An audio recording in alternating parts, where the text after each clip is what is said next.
जिसने इस बात को समझ लिया वो वास्तव में बाहर से भले ही भौतिक धन उसके पास कम हो, लेकिन अंदर से वो बहुत धनी है, आध्यात्मिक धनी है, भक्ति का धनी है, आत्म धन का धनी है, ज्ञान धन का धनी है, चरित्र धन का धनी है। और जिसने इस बात को नहीं समझ पाया, जिसके विचार आत्मा सम्मत नहीं है, केवल स्वार्थ और वासना संबंधी है, निश्चित है वो कहीं न कहीं मन की इंद्रियों की गुलामी में भटकता रहता है। और जब उन संस्कारों का परिणाम आता है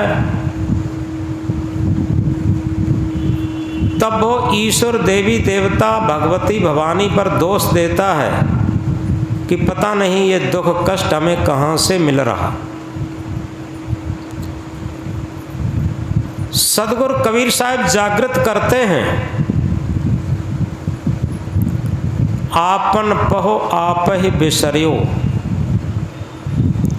जैसे स्वान कांच मंदिर में भरमत भूख मरियो, वैसे ही गज फटिक शिला में दसनन आन अर्यो, मरकट मूठ स्वाद नहीं व्यवहरे घर घर रटत फिर्यो, ज्यों केहर बप निरख कूप जल प्रतिमा देख पर्यो,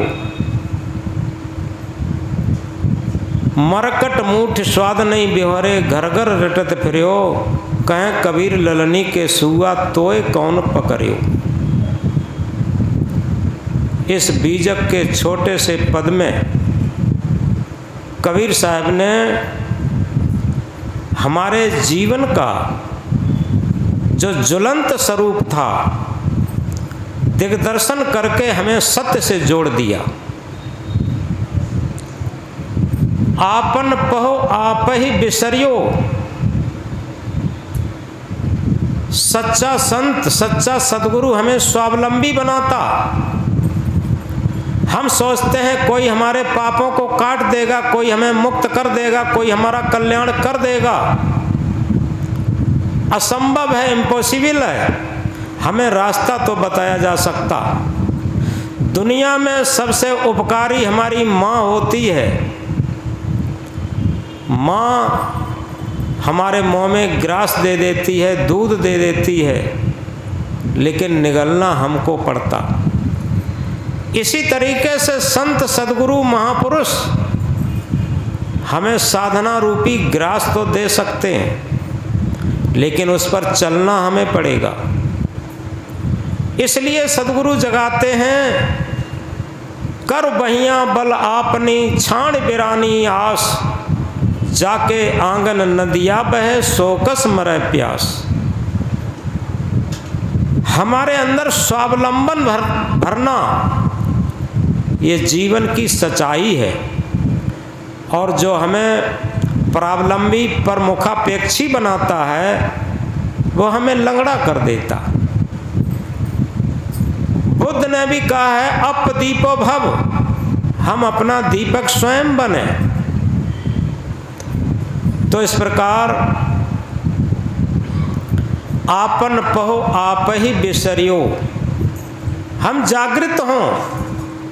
ऐसा नहीं कोई भी देवी देवता, कोई भी ईश्वर परमात्मा खुदा गॉड, जब तक हम स्वयं अपना कल्याण नहीं करना चाहेंगे, अपना सुधार नहीं करना चाहेंगे, अपना पवित्रतम जीवन जीना नहीं चाहेंगे, तब तक कुछ नहीं होने वाला।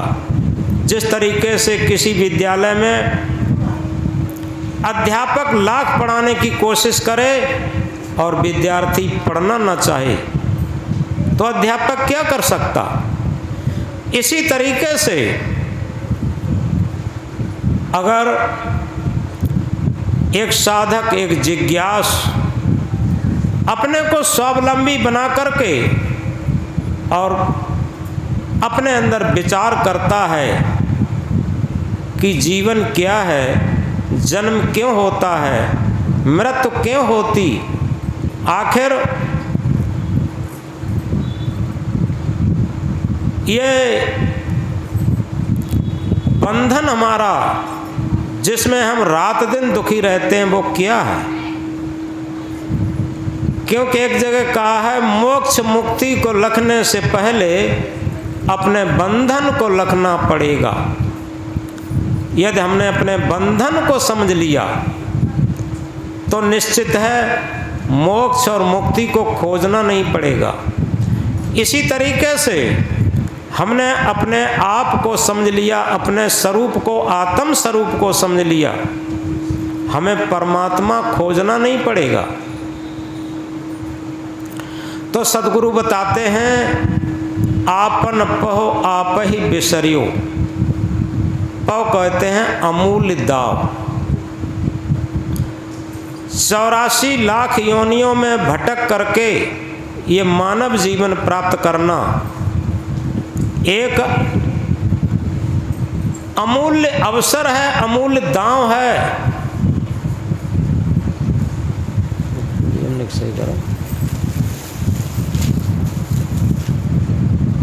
अमूल्य दांव है, लेकिन उसे हम स्वयं खो देते। किस प्रकार, आगे वो उदाहरण देकर बताते हैं। आपन पहो आप ही बिसरियो, जैसे स्वान कांच मंदिर में भरमत भूख मरियो। जिस तरीके से कोई कुत्ता एक कांच के मकान में फंसा हो,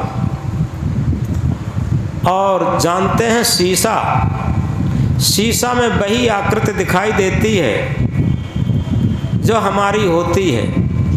कई बार हमने देखा ये छोटी छोटी चिड़ियाँ मोटरसाइकिल पर बैठ जाती हैं और मोटरसाइकिल पर जो शीशा लगा होता है उसमें वो दूसरी चिड़िया दिखाई देती, और वो चोंच मार मार के वो सोचती है हम दूसरी चिड़िया को मार रहे, अपनी चोंच घायल कर लेती।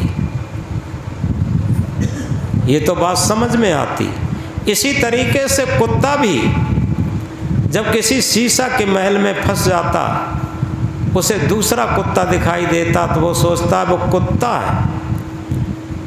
आपने देखा है कुत्ता एक मोहल्ले से दूसरे मोहल्ले में नहीं पहुंच सकता, भौंक भौंक करके लौटा देते। एक कौशल्य जी महाराज हुए हैं, उन्होंने कहा काशी नहीं है दूर कुछ कुत्ता बहुत ही तेज है, दिन 3 में जावे पहुँच यात्रा अगर करना चाहे, पर जात भाई अन्य कुत्ते मार्ग उसका रोकते, जाने नहीं देते उसे हैं देखते ही भौंकते।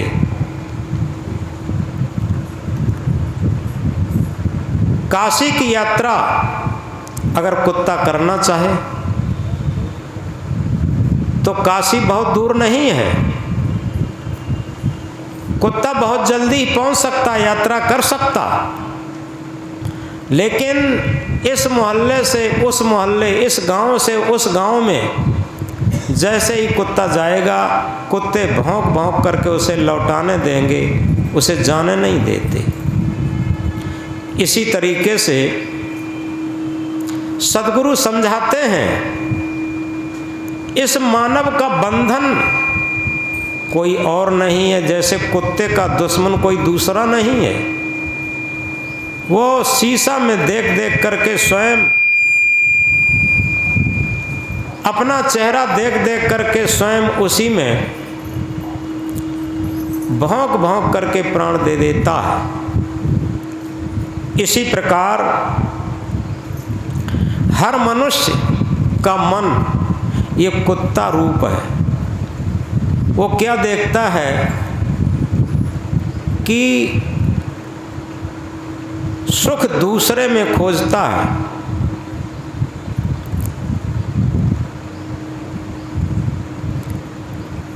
स्त्री सोचती है किसी पुरुष में सुख है, पुरुष सोचता है किसी स्त्री में सुख है।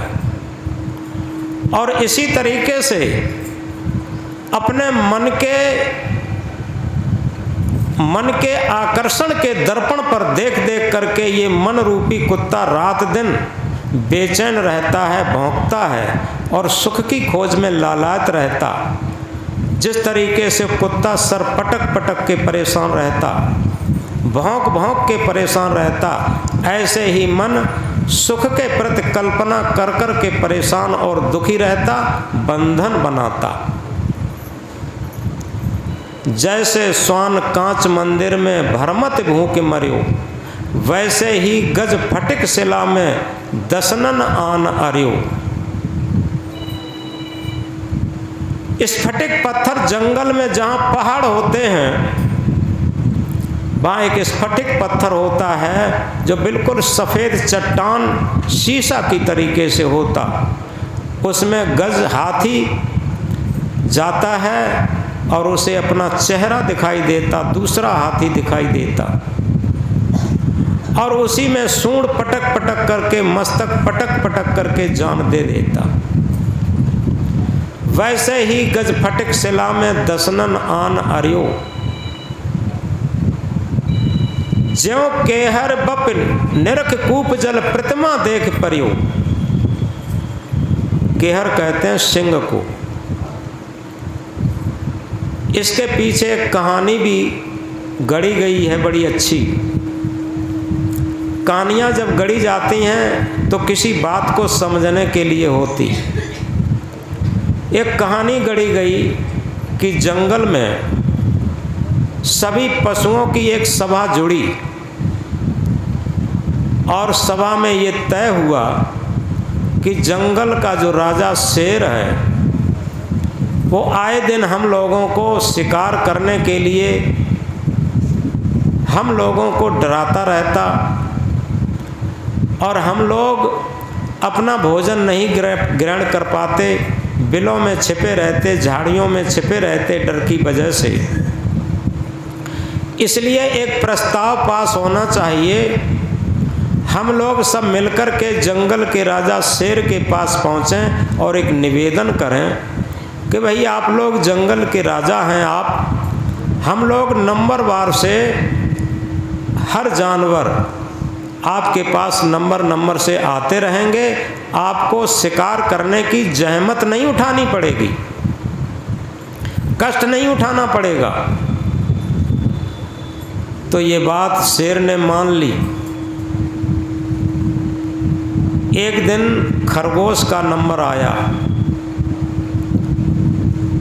खरगोश बहुत तेज दौड़ लेता है, लेकिन वो धीरे धीरे गया सिंह के पास, और जब सिंह के पास पहुंचा और लेट पहुंचा तो सिंह भूख के मारे बहुत क्रोधित होकर के गुर्रा रहा था, दहड़ रहा था। और जैसे ही खरगोश पहुंचा, छोटा सा जानवर देख करके वो और क्रोधित हुआ। क्रोधित होकर बोला, छोटा सा जानवर, तू इतनी लेट से आया। अब खरगोश ने निवेदन किया कि महाराज, हम तो आपके आहार के लिए आ गए, आपके भोजन के लिए आ गए, लेकिन एक निवेदन है कि इस जंगल के राजा आप हैं, एक दूसरा अपने को राजा घोषित करता है। तो सिंह ने कहा कि कौन दूसरा? कोई नहीं, हमारे होते दूसरा कैसे हो सकता? तो खरगोश ने कहा, नहीं महाराज, हम छोटे होने के नाते से हम दो भाई आए थे आपके यहाँ भोजन के लिए, लेकिन बीच में वो दूसरा राजा मिल गया। उसने कहा जंगल के हम राजा हैं। तो हमने कहा कि आप राजा कैसे हो सकते, हमारे तो दूसरे राजा हैं। लेकिन ज़बरदस्ती उसने हमारा भाई ले लिया। वैसे नीत तो ये कहती है, उस खरगोश ने कहा कि अपने दुश्मन को मार करके ही भोजन खाएं। वैसे तो हम आपके सामने उपस्थित हैं, आप चाहें तो अपना आहार हमें बना सकते हैं। अब सिंह गुर्राया और गुर्रा करके कहा कि चलो बताओ कहाँ है दूसरा राजा। तो खरगोश धीरे धीरे चले। अब वो भूख के मारे परेशान। तो सिंह कहता जल्दी चलो। खरगोश कहता है कि महाराज हम जल्दी, छोटे से जानवर जल्दी कैसे चल पाएँ? ऐसा करो अपनी पीठ पर बिठा लो और आप जितना जल्दी चलेंगे उतनी जल्दी हो जाएगी। अब सिंह ने क्या किया, खरगोश को पीठ पे बिठाया और वो इधर उधर घुमाता हुआ एक कुएं के पास जंगल में ले गया। जब जंगल में कुएं के पास ले गया और जैसे ही सिंह ने कुएं के अंदर झांका, खरगोश ने बताया सरकार इसी गुफा में वो घुस गया था। जैसे ही सिंह ने झांका तो देखता क्या है, दूसरा सिंह दिखाई देता और उसकी पीठ पर खरगोश दूसरा बैठा दिखाई देता। वो समझ गया इसकी बात बिल्कुल सही है। सिंह ने दहाड़ लगाई कुएं में, उधर से प्रतिध्वनि की आवाज आई। सिंह समझ गया इसमें दूसरा कोई सिंह है। उसने फिर दहाड़ लगाई और इतना क्रोधित था भूखा शेर, वो नहीं समझ पाया क्रोध में और एकदम छलांग लगाई। और जैसे ही छलांग लगाई और वो खरगोश उसकी पीठ पर से कूद करके बाहर हो गया और सिंह कुएं में गिर गया जमाक से। कबीर साहब समझाते हैं ज्यों केहर बप निरख कूप जल प्रतिमा देख पर्यो। बेचारा सिंह अपनी ही प्रतिमा देख करके और कुएं में गिर के मर गया। आगे बताते हैं मरकट मूठ स्वाद नहीं व्यवहारे घर घर रटत फिरियो। बंगल जे बंदर पकड़ने के लिए जब मदारी क्या करता है, एक सुराही लेता है। सुराही का मुंह बहुत छोटा होता है और सुराही को जमीन में गाड़ देता, कुछ चने सुराही के अंदर डाल देता, कुछ बाहर बिखेर देता। थोड़ी देर में बंदर आता है, बाहर के चने खाता और इसके बाद हाथ डाल करके अंदर टटोलता है तो काफ़ी चना है उसमें। चना की मुट्ठी भर लेता। जब मुट्ठी भर लेता अब उसमें से निकालता है तो मुट्ठी भरी हुई हाथ निकलता नहीं उसका। अब वो क्या समझता है, सुराही ने मुझे पकड़ लिया। बड़ी सरल सी बात है, मुट्ठी छोड़ दे और हाथ निकल आएगा। लेकिन इतनी बात समझ में कहाँ आती। वो लोभ बस चना भी छोड़ता नहीं है। वो सोचता है सुराही ने मुझे पकड़ लिया और चुपचाप आंख बंद करके बैठ जाता है। वो सोचता अब तो हम पकड़ गए, अब कैसे यहाँ से छूट पाएंगे। मदारी आता है, दो डंडा देता और उसकी गर्दन में सांकर बांध के और घर घर उससे भीख मंगवाता। तो कबीर साहब समझाते हैं मरकट मूठ स्वाद नहीं व्यवहारे, यानी बंदर चना के लोभ बस, स्वाद के बस अपनी मुट्ठी को नहीं खोलता। फिर क्या है, घर घर रटत फिरियो, घर घर भीख मांगता फिरता है मदारी के साथ। आगे बताते हैं कहें कबीर ललनी के सुआ तोय कौन पकड़ियो। ललनी एक यंत्र होता है, उसमें क्या होता है, ऊपर एक कांटे में लाल मिर्च या लाल फूल लगा देते हैं। तोता लाल फूल, लाल रंग बहुत पसंद करता, तो लाल मिर्ची लगा देते हैं और नीचे थाली में पानी भरा रहता और जहाँ चरखी रहती है वहाँ एक पायदान लगा होता। जैसे ही उस मिर्ची को खाने के लिए तोता उस पायदान पर आकर के बैठता है, वो पंजों से जकड़ लेता, बैठता है, वैसे ही चरखी घूम जाती, पंजों से वो चरखी को पकड़े रहता और नीचे लटक जाता। उसका सिर नीचे हो जाता, पंजे ऊपर हो जाते और नीचे थाली में पानी भरा रहता। अब वो नीचे देखता है कि पानी भरा है। वो सोचता अगर हमने पंजे छोड़ दिए तो हम पानी में डूब जाएंगे। इस तरीके से तोता पकड़ने वाले तोते को पकड़ लेते, कबीर साहब कहते हैं कि कहें कबीर ललनी के सुआ तोय कौन पकड़ियो, तो कोई पकड़ा थोड़ी है, तू ही उस यंत्र को पकड़े है ललनी को। अगर तू यंत्र को छोड़ दे तो छूट सकता है। ये बातें बड़ी समझ में आती हैं, लेकिन कबीर साहब ने इन सारे उदाहरणों को दे करके अपने आप को समझाया है, इस मनुष्य जीवन को समझाया है, जागृत किया है। क्योंकि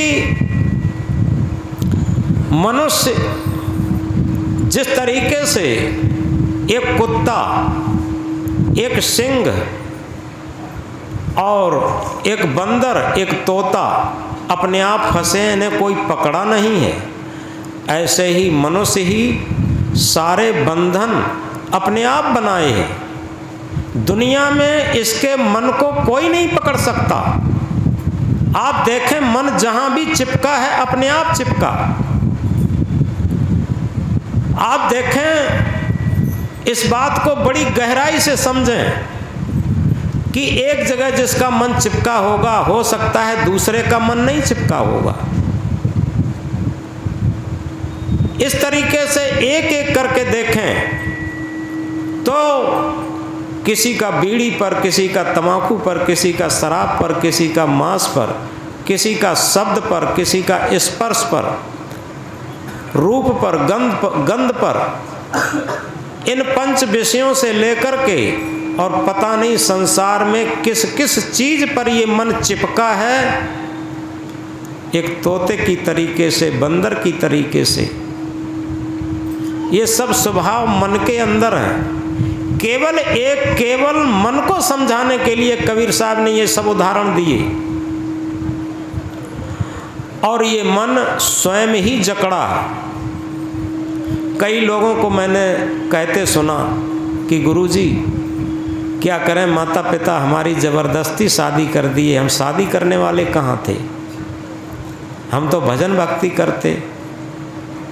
कई माताओं को मैंने कहते सुना कि गुरुजी अगर हमारे बेटे की शादी हो जाए फिर तो हम बिल्कुल मुक्त हो गए, फिर तो केवल सत्संग और भजन भक्ति, हमें कुछ नहीं चाहिए।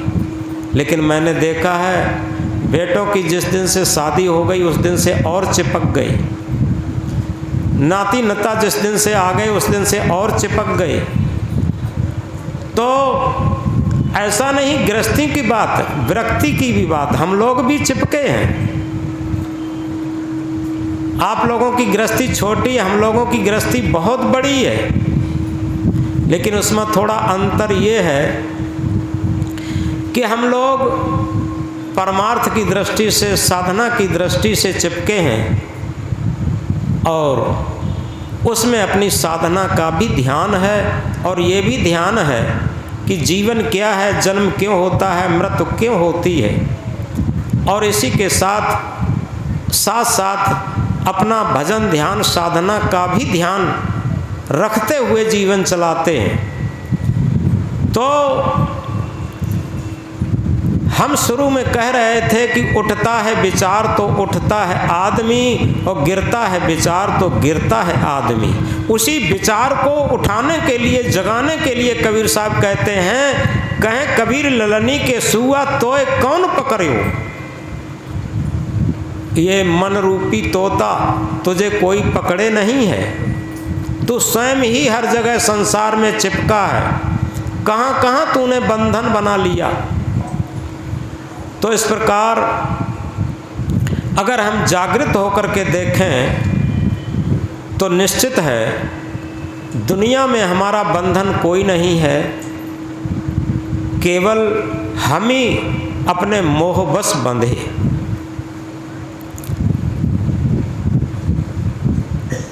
एक जगह कहा है, इस स्पर्श विषय में पढ़ करके देखो हस्ती बांधा जाता, मानुष के हाथों में पढ़कर नित भाला डंडा खाता है। रस में पढ़कर देखो मछली, केचुआई तो बंसी खाती है, बंसी मुख में फंस जाती है, आरत होकर बिललाती है। निदान वो मारी जाती है, परवश होकर रस हेतु से, चीटी भी अंग भंग होती, देखो उस ही रस हेतु से। ये बात सबकी समझ में आती है। कहीं थोड़ी सी चीनी डाल दो रेत में, कई चींटियाँ खिट्टी हो जाती हैं, और कोई जानवर आ गया तो दब के मर जाती। और मछली फंसाने के लिए मछुआरे लोग एक केचुआ फंसा देते हैं बंसी में, पानी में लटका देते हैं। मछली को ये विवेक नहीं रहता, जो ज़मीन पर रहने वाला केचुआ ये पानी में कैसे लटक रहा, और रस में पड़ कर के वो केचुआ ये तो बंसी खाती है, बंसी मुख में फंस जाती है, आरत होकर बिललाती है, फिर दुखी होकर के बिलबिलाती है उसमें। आगे क्या बताया? आगे बताते हैं, रूप विषय में मस्त हो जलत सुलभ समुदाय, अहो मोह महिमा प्रबल मोसों कहीं न जाए। सुलभ समुदाय, पतंगा, सुलभ कहते पतंगा को। ये बरसात जब शुरू होती है तब देखा होगा, जहाँ पर बल्ब लगे हैं, जहाँ पर रोशनी होती है, बड़े बड़े पतंगा, हजारों लाखों पतंगा जल जल करके रात में मर जाते। अब लगता क्या है, ये पतंगे सब कितने बेवकूफ़ हैं, इस आगी में क्यों चल रहे, इस रोशनी में क्यों चल रहे व्यर्थ में। ये बात बाद में समझ में आएगी जब रिजल्ट निकलेगा। ये सारी बातें मनुष्य के ऊपर कहीं जा रही हैं।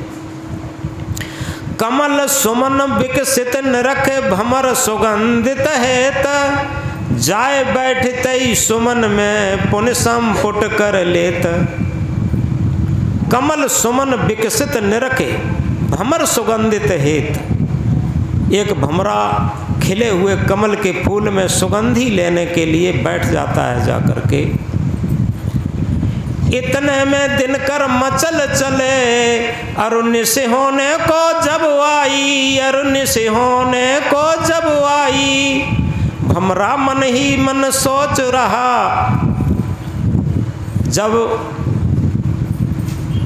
सूर्य छिपने को चल रहा है और कमल मुरझाना शुरू कर देता है, अब भमरा सोच रहा है कि अब इसमें मैं बंद हो गया।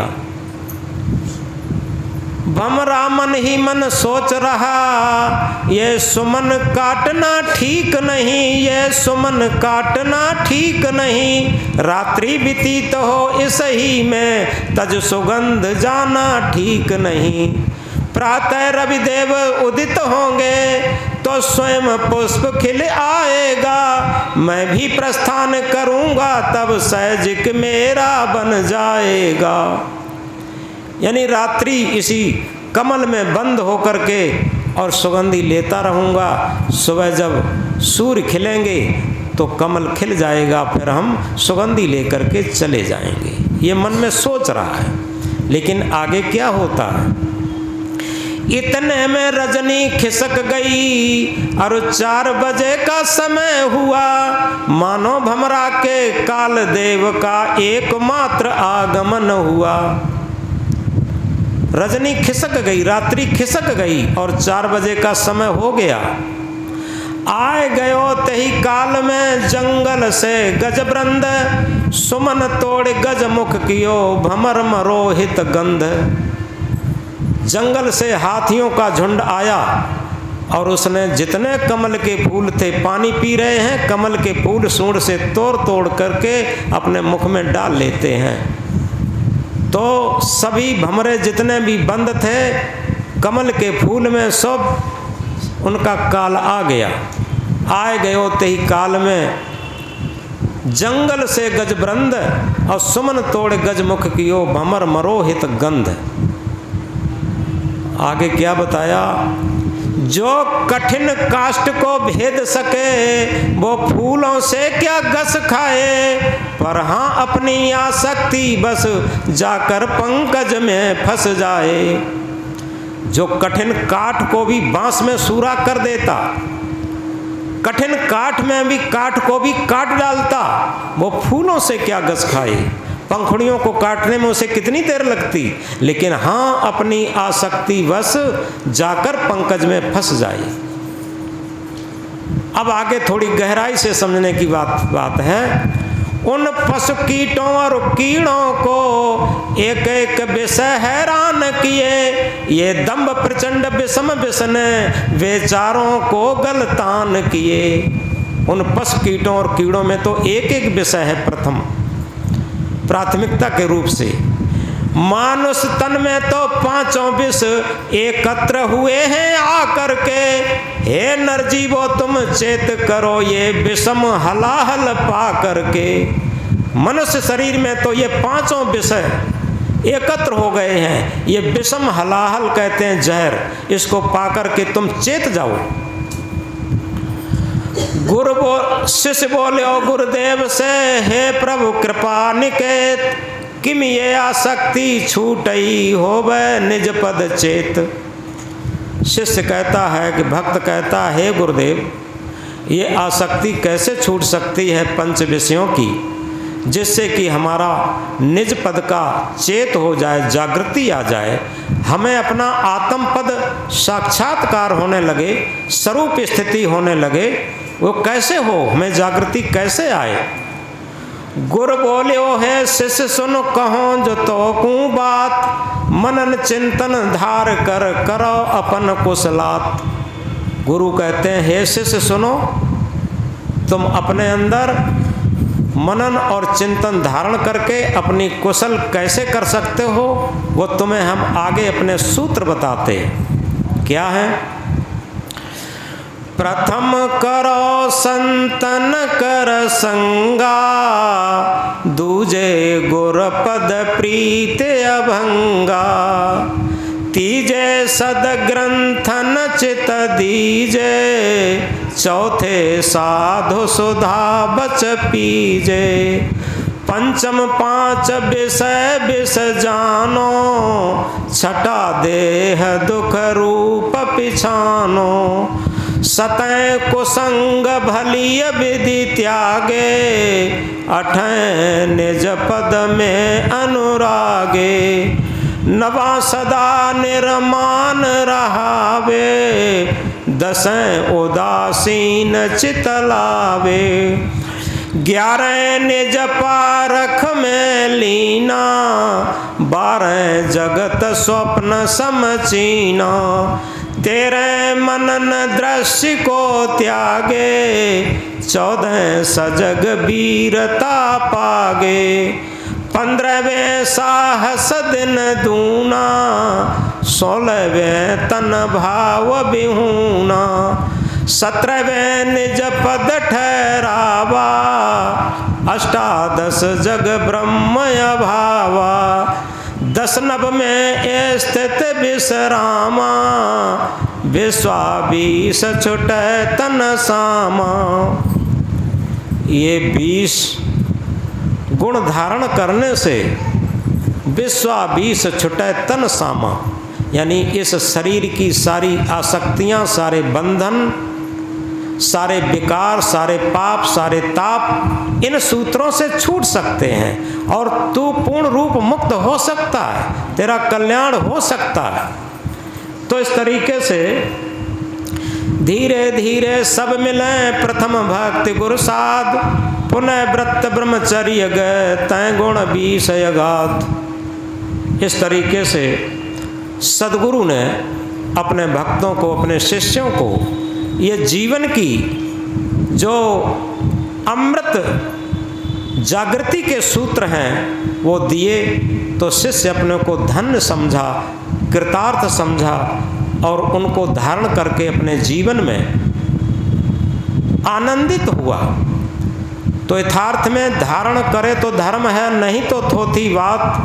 धारण करे तो धर्म है, नहीं तो थोथी बात। सूरज हो गए तो दिवस है, नहीं तो काली रात। श्रम तो करता नहीं फल की करता चाह, श्रम तो करता नहीं फल की करता चाह। क्या मंजिल मिल जाएगी बिना चले ही राह।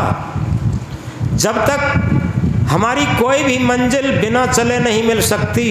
इसी तरीके से हमारी जो मुख्य मंजिल है स्वरूप स्थिति की, आत्म स्थिति की, शांत स्थिति की, कल्याण स्थिति की, उस पथ पर हमें स्वयं चलना पड़ेगा। उस पथ को हमें स्वयं धारण करना पड़ेगा।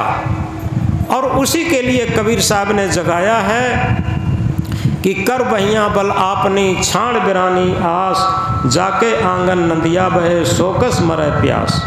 यथार्थ में हम अपने अंदर आत्म बल का भरोसा करें। दुनिया में सारे बल बहुत छोटे हैं और उन सारे बलों को जब तक हम उनका अहंकार करते रहते हैं, निश्चित है हम आध्यात्म पथ पर नहीं आ सकते।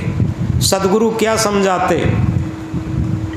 सबल क्षमी निगर्भ धनी, कोमल विद्यावंत, भव में भूषण तीन हैं औरों सबे अनंत। सबल क्षमी, हर तरीके से धन बल हो, पद बल हो, प्रतिष्ठा बल हो, हर तरीके का बल हो, और बल होते हुए वो क्षमावान हो।